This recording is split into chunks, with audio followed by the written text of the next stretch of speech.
Herkese salam. Biz bugün kısa şekilde nefronun strukturunu öğrenmeye çalışacağız.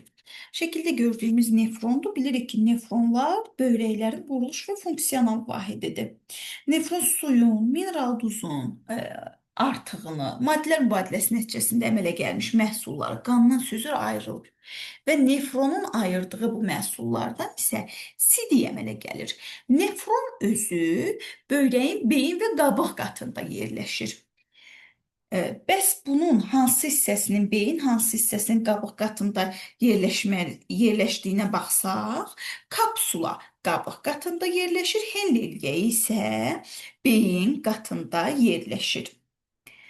Hər bir nefron qədəhə bənzər kapsuladan, birinci dərəcəli qıvrım kanalcıklardan, Henle ilgəyinin ve ikinci dereceli kıvrım kanalcıklardan teşkil olunmuştu. Burada gördüğümüz nefronun kapsulasıdır. Bu kapsulanın içinde kapiler yumaqcık var.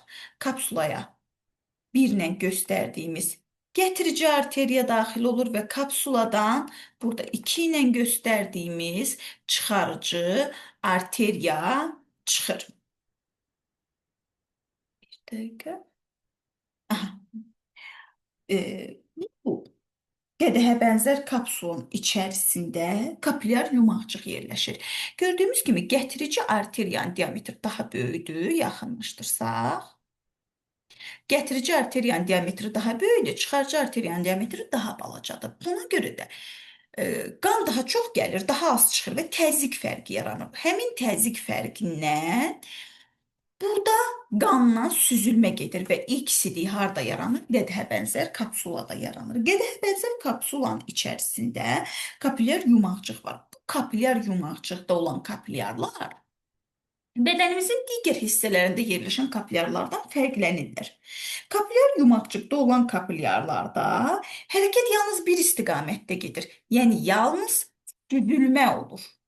Amma bədənimizin digər yerində olan kapilyarlarda hərəkət iki istiqamətlidir. Həm süzülmə, həm də geriyə sorulma prosesi gedir. Burada normalda bilirik ki kapilyarlar arteriya, kapilyar, vena. Yəni kapilyarlar arteriya və vena damarlarını əlaqələndirir. Amma burada baxın getirici arteriya, kapilyarlar, çıxarıcı arteriya. Yəni arteriya, kapilyar, arteriya iki arteriya arasında olur. Və kapilyar yumaqcıqda yerləşən kapilyarlarda olan mesameler daha böyükdür, digərlərinə nisbətən daha böyükdür.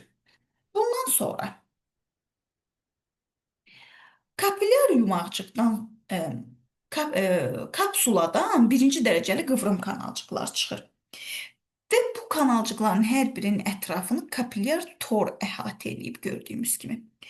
Birinci dərəcəli qıvrım kanalcıq çox əmilmə, yəni geriyə sorulma gedən yerdir. Bundan sonra isə Henle ilgəyi var. Henle ilgəyinin əsasən su geriyə sorulma olur, yəni ətrafında. Bundan sonra isə ikinci dərəcəli qıvrım kanalcıq yerləşir. İkinci dərəcəli qıvrım kanalcıqlardan da suyun artığı, duzun artığı, bikarbonatlar yenidən geri sorulurlar.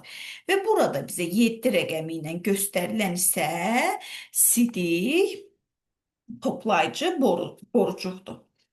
Sidik toplayıcı borucuq nefrondan daha az olur. Çünki bir sidik toplayıcı borucuğa təxminən 254 min arası nefron açılır. Bir də unutduğum nə var idi? Burada biz qədəhə bənzər kapsulanı görürük. Qədəhə bənzər kapsula bu hissədən içəriyə çöküb. Yəni kapsula iki qatdan ibarətdir. Səbəbi nədir? Qatın birinin içəri çökməsidir və qatlar hər biri tək qatlı epiteldən təşkil olunmuşdur. Bu da bizim qısa şəkildə nefron izahımız oldu.